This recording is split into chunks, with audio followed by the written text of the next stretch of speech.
আসসালামু আলাইকুম রহমতুল্লাহ শুনে নিন মাদার শরীফের হাদিস 4193 হয়তো আবি হুরায়রা রাদিয়াল্লাহু আনহু থেকে বর্ণিত তিনি বর্ণনা করেছেন যে তোমরা অধিক হাঁটবে না, কারণ অধিক হাঁটার কারণে অন্তর মরে যায়। হাদিস শুনে নিন মাদা ব্যাখ্যা দেখুন, খিলখিল হাল করে হাঁটা শরিয়াতে মাকরুহ। তো বিশেষ করে শরিয়াতে মাজিদা আপনাকে ততটুকু হাসিরও নিয়ম বেঁধে দিয়েছে, কান্নারও নিয়ম বেঁধে দিয়েছে, চিল্লাতেও নিষেধ করেছে কাঁদতে কাঁদতে।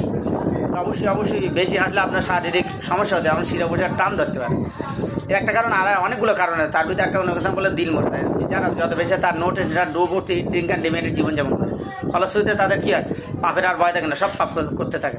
তো অবশ্যই দেখবেন ফানি ভিডিও যারা করে অবশ্যই দেখুন, আমি কারো পেটে লাথি মারতে চাচ্ছি, আমি ইউটিউব ফেসবুকে কারো পেটে লাথি মারতে চাই না, কারণ আমি কারো ভাত দিতে পারবো না, আমি কারো ভাত কাটতেও রাজি নই।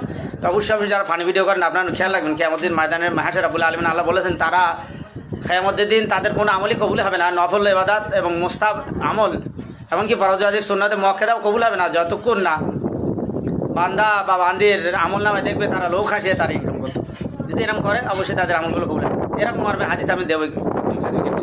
তো দেখুন, যারা এই ফানি ভিডিও করেন আপনার একটু খেয়াল রাখবেন যে দুনিয়া অর্জন, আমরা যেমন ইসলামী ভিডিও বানাই কিন্তু আমাদের ভিউ ভাব হয় না। তো অবশ্যই আমাদের দুঃখ সামান্য আছে থাক, কিন্তু ততটা দুঃখ নেই, কারণ আমরা দিন প্রচার করছি। আমাদের লক্ষ্য উদ্দেশ্য হচ্ছে পরকাল অর্জন, আর ইউটিউব ফেসবুকে আসে মানুষের কাছে পৌঁছে দেওয়া দিন শরিয়াত কোরআন আছে এই হাদিসগুলো। এবং কতটা ভিউ ভালো হলো সেটা আমাদের অতটা দেখার বিষয় নয়, তবে যদি বিষয়ে আমরা উৎসাহ বেশি পাবো। আর একটা জিনিস, সবচেয়ে বড় জিনিস হলো এই ফানি ভিডিও করে দেখ মানুষ অত্যন্ত সফলতা পাচ্ছে। তাতে কি হয়, এতে বেশি মানুষকে হাসায়, কিন্তু আমি কাছে বেশি হাসতে নিষেধ করেছেন, ওদের দিল মরে যায়, অন্তর মরে যায়, তারা বেশি পাপ করে কাজ করে। অবশ্যই ওই জন্য বেশি ফানি ভিডিও আপনারা যারা দেখেন অবশ্যই এটা খেয়াল করবেন।